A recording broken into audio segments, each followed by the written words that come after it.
زمانے میں ایک چھوٹا سا گاؤں تھا جہاں ایک محنتی گدھا رہتا تھا جس کا نام راجو تھا۔ راجو ہر روز اپنے مالک کے ساتھ کھیتوں میں کام کرتا اور بوجھ اٹھاتا تھا۔ گاؤں والے راجو کو اس کی محنت اور فرما برداری کی وجہ سے پسند کرتے تھے۔ ایک دن راجو نے سنا کہ گاؤں کے قریب ایک جنگل میں ایک پراسرار خزانہ چھپا ہوا ہے۔ خزانے کے بارے میں کئی داستانیں سنائی جاتی تھیں کہ جو بھی اسے تلاش کرے گا وہ نہ صرف امیر ہوگا بلکہ اس کی ساری مشکلات بھی ختم ہو جائیں گی۔ راجو نے فیصلہ کیا کہ وہ خزانے کی تلاش کرے گا اور اپنے مالک کی زندگی بدل دے گا۔ رات کے وقت جب سب لوگ سو رہے تھے، راجو چپکے سے کھیت سے نکل آیا اور جنگل کی طرف روانہ ہو گیا۔ جنگل گھنا اور خوفناک تھا، لیکن راجو کے دل میں خزانے کو پانے کا جذبہ تھا۔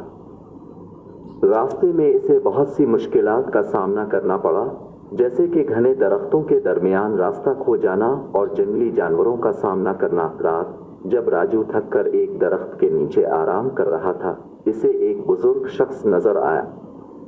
بزرگ نے کہا، اے بہادر گدھے، میں جانتا ہوں کہ تم خزانے کی تلاش میں ہو، لیکن یاد رکھو خزانہ صرف اس کو ملتا ہے جو دلیر اور ایماندار ہو۔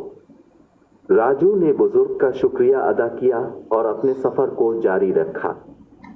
کئی دن اور راتیں گزر گئیں۔ آخرکار راجو ایک گہرے غار کے سامنے پہنچا۔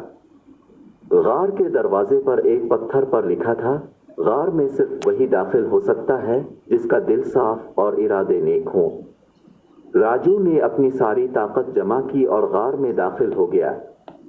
اندر خزانے کے انبار دیکھ کر اس کی آنکھیں چمک اٹھیں۔ راجو نے کچھ سونا اور جواہرات اپنے ساتھ لینے کی کوشش کی، لیکن ایک جادوئی طاقت نے اسے روک دیا۔ اچانک بزرگ کی آواز گونجی، راجو، یاد رکھو یہ خزانہ صرف ان لوگوں کے لیے ہے جو دوسروں کی بھلائی کے لیے سوچتے ہیں۔ راجو نے فوراً اپنے مالک اور گاؤں والوں کے بارے میں سوچا۔ اس نے دل میں عہد کیا کہ اگر اسے یہ خزانہ مل جائے تو وہ سب کی مدد کرے گا۔